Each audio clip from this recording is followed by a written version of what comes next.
refresher course lang. Easy, no?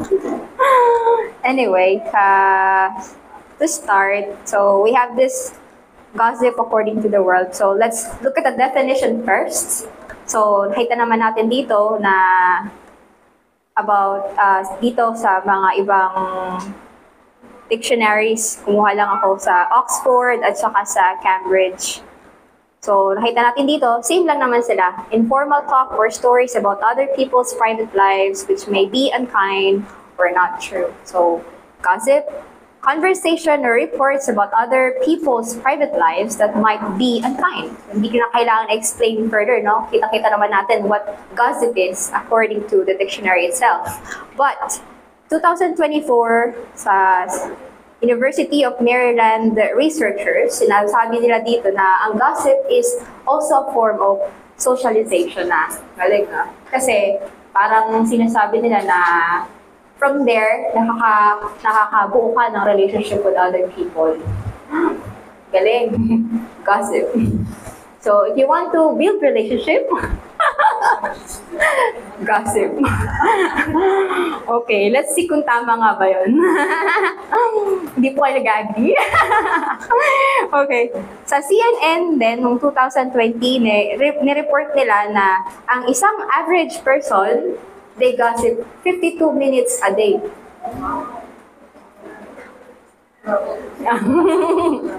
Average person lang to So ano kaya yung mga talamak na talagang buhay na nila ay makipagkwentuhan, makipagchismisan. So nakakatawang isipin na parang ang babaw lang sa atin ngayon, nakakatawa din na yung mga ganitong kaisipan. But then, let's see kung ano talaga yung gravity ng gossip. So, let's look at the word, the scripture itself.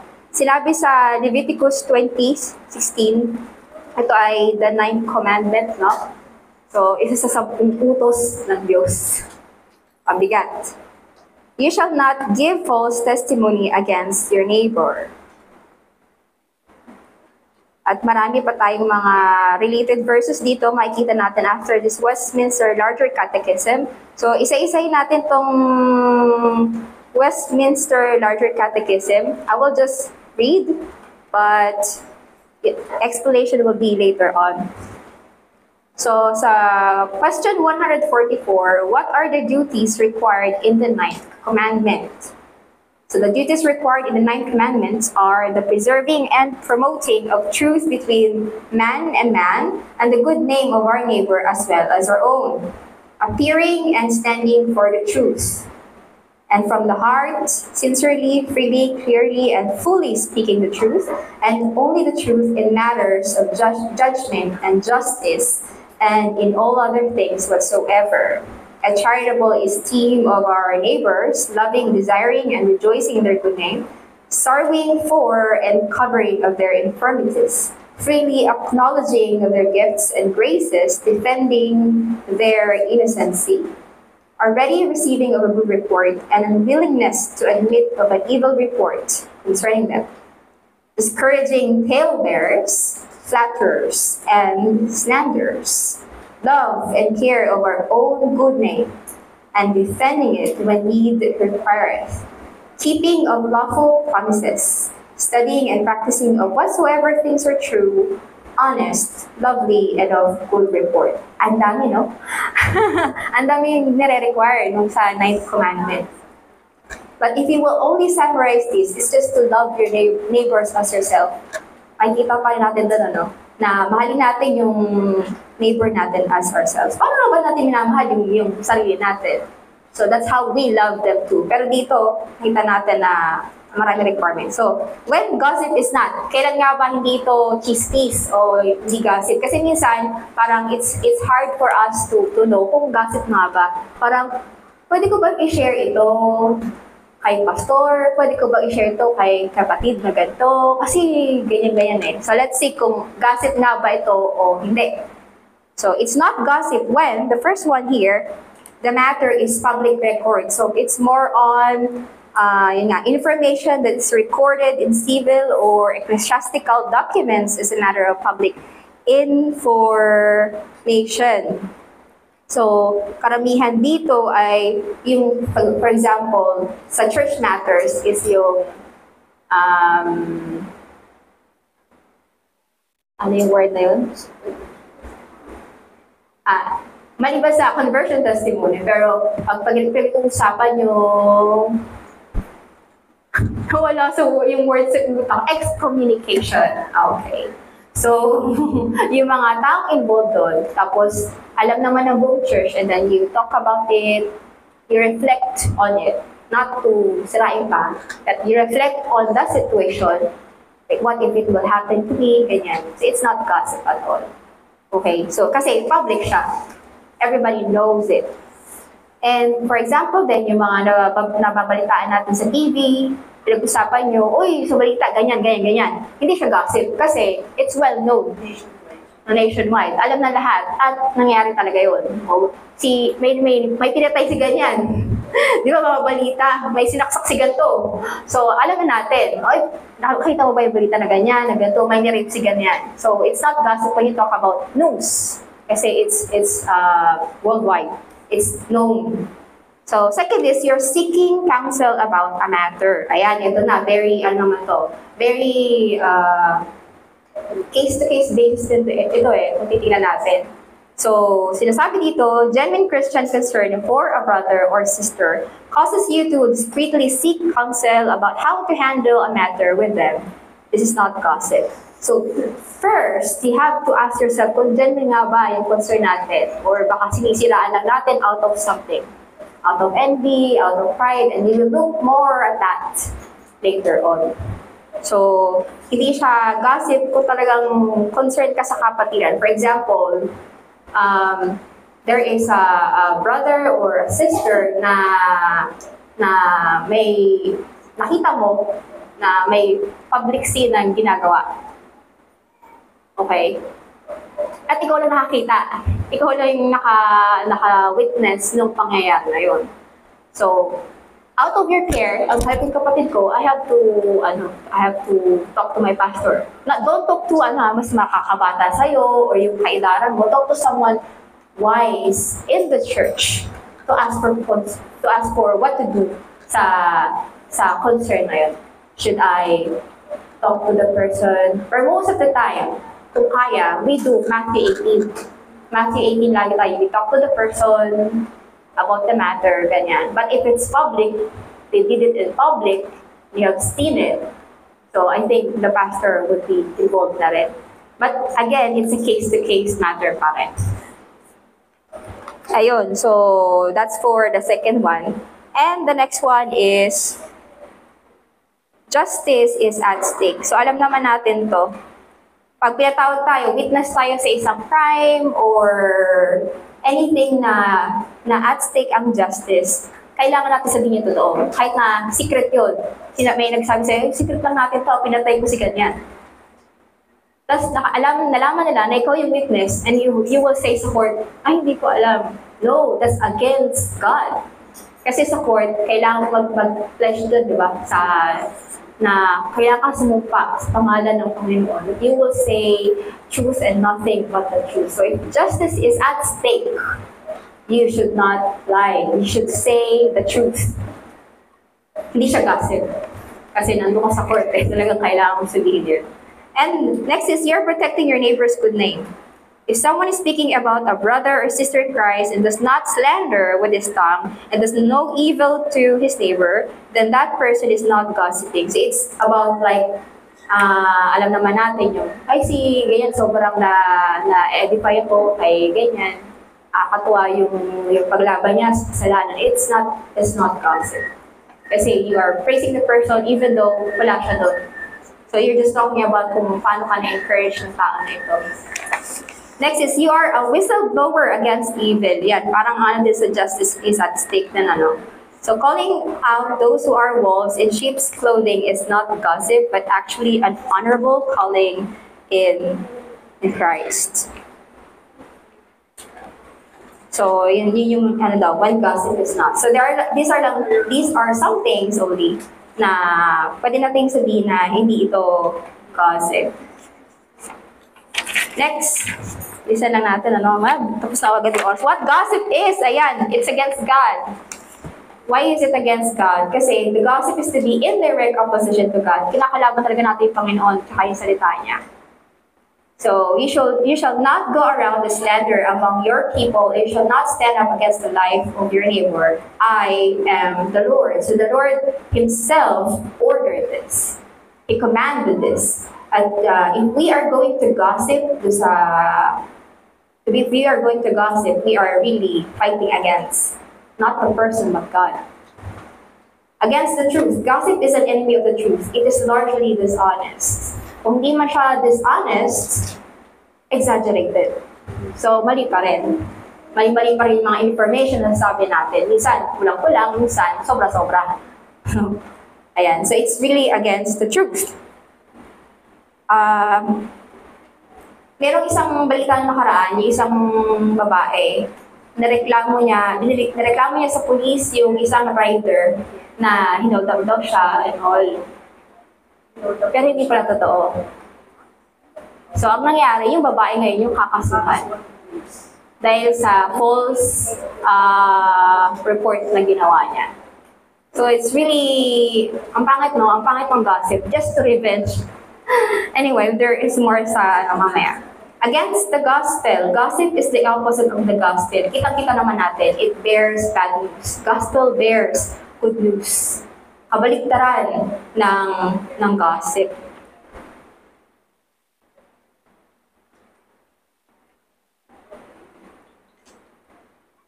Sinabi doon sa Desiring God na article, the sin of gossip is bearing bad news behind someone's back out of a bad heart. So, yun.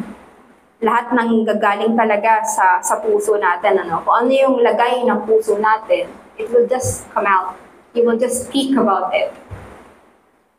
So, sinabi din ni Charles Spurgeon yata ito, do not destroy the one of whom Christ died. Huwag mong sirain yung isa din sa mga ginawa din ng Panginoon. At Christ died, whom Christ died. So, why people gossip? Okay, yun. First one is the devil is the instigator of gossip. So, makikita natin siya sa Genesis, sa Garden of Eden. Doon pa lang, meron ng gossip. Diba? Yung serpent, tinuwis na yung word ng Panginoon. At, ayun, alam naman natin kung ano nangyari. Gossips may be, number 2, motivated by envy, jealousy, pride, and self-righteousness. So, kagaya nga kanina, na it could be motivated by these things. So, by tearing down others, self-righteous people build out themselves. So, sometimes, parang mas feel natin na mas okay tayo. Kapag may nasisira tayong tao, may naaapakan tayong tao. Diba? Parang we compare ourselves to others and we talk about them to others. Eh, sige ganyan eh. Mas ano naman ako dun eh. Or, hindi mo man sinasabi directly na mas okay ka doon sa taong yun, pero sinisira mo na yung taong yun. Dahil naiingit tayo, dahil nagsisense tayo sa taong yun, dahil ma-pride tayo, at self-righteous. Yan. Marami tayo niyan. Gossips may be motivated by a general discontent with their lot, may be suffering the result of personal failure or under threat of a loss. So, dito naman, sa ganito, instead of looking to God for help, when they are down and all, they look for people to talk about things, about other people.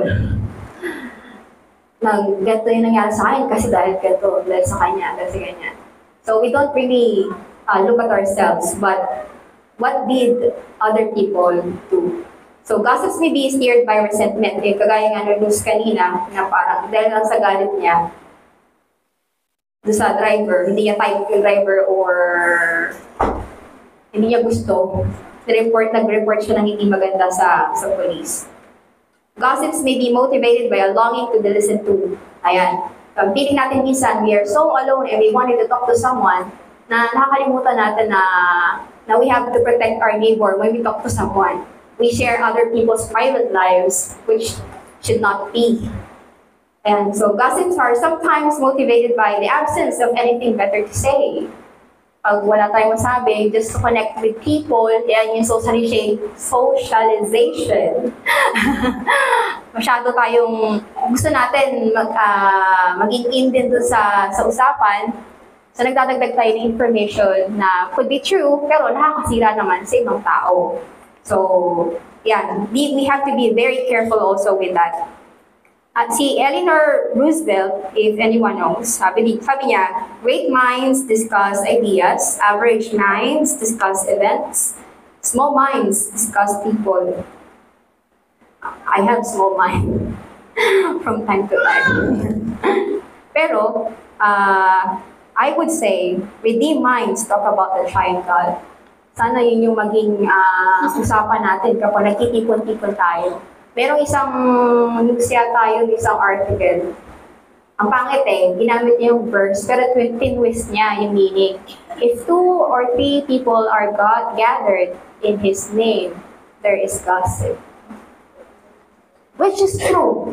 It happens. That's the reality. Ang pangit lang talaga, marinig yung katotohanan. If 2 or 3 people are gathered in my name, there's gossip. So, we as Christians have to be very careful kung ano yung pinag-uusapan natin between us. Hindi ko sinasabi na huwag tayo magtikon-tikon para may iwasan yung gossip. Pero we have to be careful talaga. So, gossip are encouraged in their sin by the abandonment of regular self-examination and repentance. So, ito yung isa sa pinakamahalaga talaga na maisip natin why we gossip. Pag nakalimutan na natin na examine yung sarili natin, asa na ba ako, ano ba yung kalagayan ko sa harapan ng Panginoon, anong ginagawa ko para sa kaharian ni Kristo. Ayan. Kasi kung saan na tayo napapatingin nakatingin tayo sa mundo, sa kapitbahay natin, sa classmate natin, katabi natin. Sometimes nga kapag nakakaupo lang tayo dito sa church, nakikinig, nadidistract pa tayo ng ibang thoughts Ay, bakit wala na naman itong si ganyan? And then we would share it to other brethren, which is not really good. It's a sin. So we have to remember na the Bible teaches us that sin is something devastating at hindi natin siya dapat i-tolerate. The wages of sin is death. Nabiyan sa Romans 6:23. The price of redemption is the price of redemption from sin is death. So Romans 5:6, and the reality for a believer is they are dead to sin. Romans 6:11, and the ongoing priority for Christians is to put sin to death. Bakit puro sin naman yan? Kasi it includes all sin, and one of those is gossip. Ito yung subtle sin na kailangan nating bantayan din. So what does gossip do? It causes division and disunity. This is so true. Sa friendship, sa family, it really causes disunity. So nakakasira talaga siya ng relasyon. So yung sinasabi ng mga researchers na it builds relationship, siguro sa mga makamundo na tao, sa mga walang Kristo na tao, pero sa mga Kristiyano, it harms relationships. So, ingat po tayo doon. What else? It robs joy.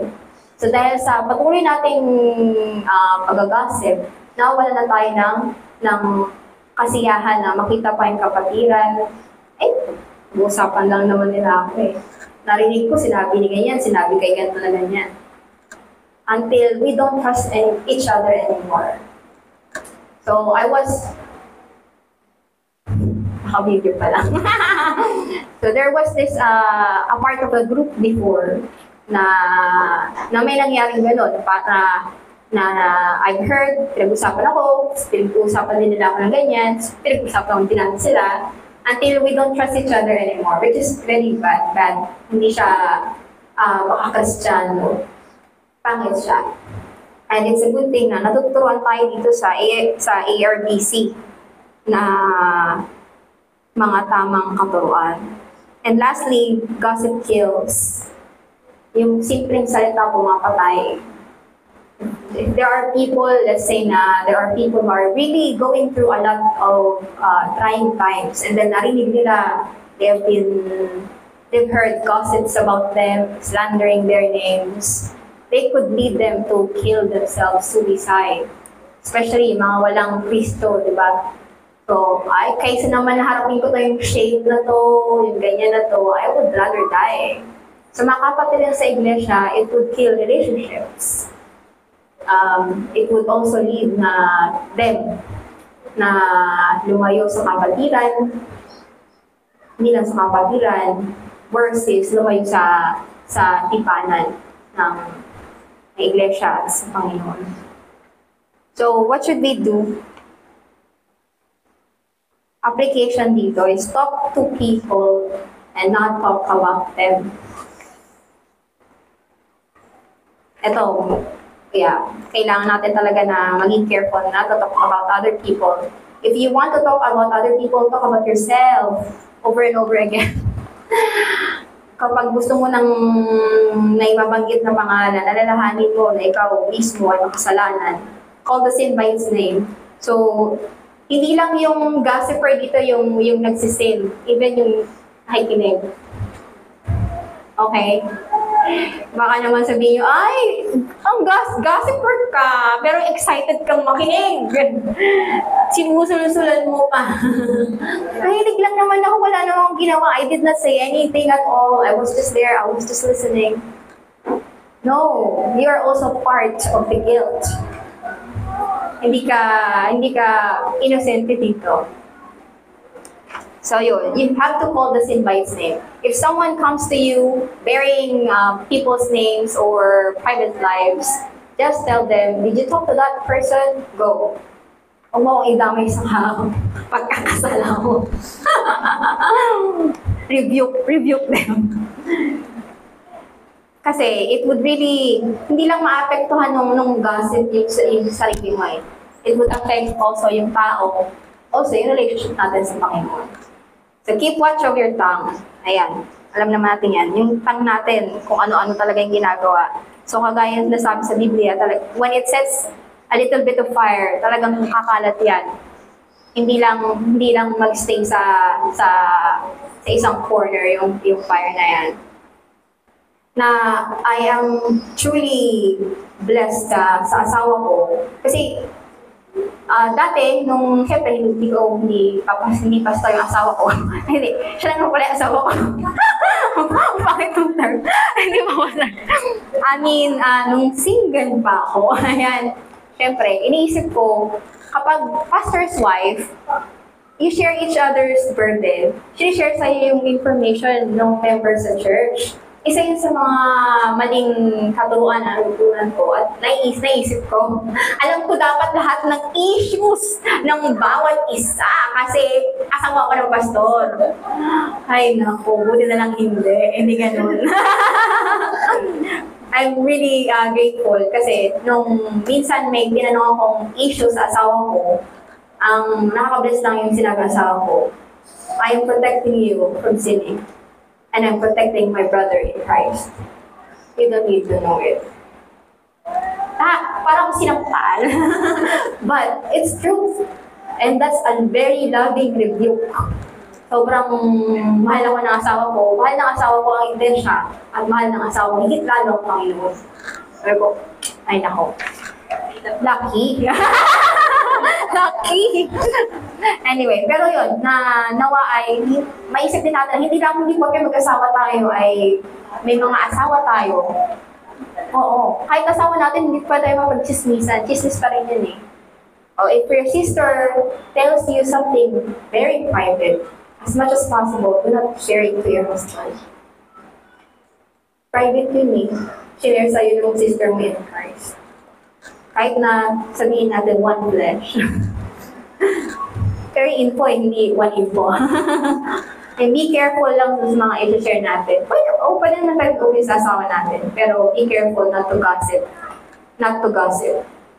And labor and pray for it. Kasi ang kasalanan na ito ay very deceiving. Akala mo hindi pa tayo nag-gossip, pero nag-gossip na pala tayo. Hindi ko naman ginasip yung asawa ko. Sinare ko lang yung ano niya. Anyway, sabi ni Charles Spurgeon, think much but say little, be quick at work, and slow at talk, and above all, ask the great Lord to set a watch over your lips. Ayan. Ayun. Pray tayo. Pag may question ba? Pag may question, yun si Ate Sol. Okay, let's pray muna para matapos yung recording. Let's pray. Thank you, Lord, for being with us sa pag-aaral ng iyong salita. If there are any words that I misrepresent or nagkamali po ako ng mga sinabi, patawarin po ako, Panginoon. Turo niyo po sa akin yung tama. Ituro niyo po sa amin yung tama, Ama. And Lord, may we live our lives and invest our time into things that glorify Christ and edify His people. In Jesus' name, Amen.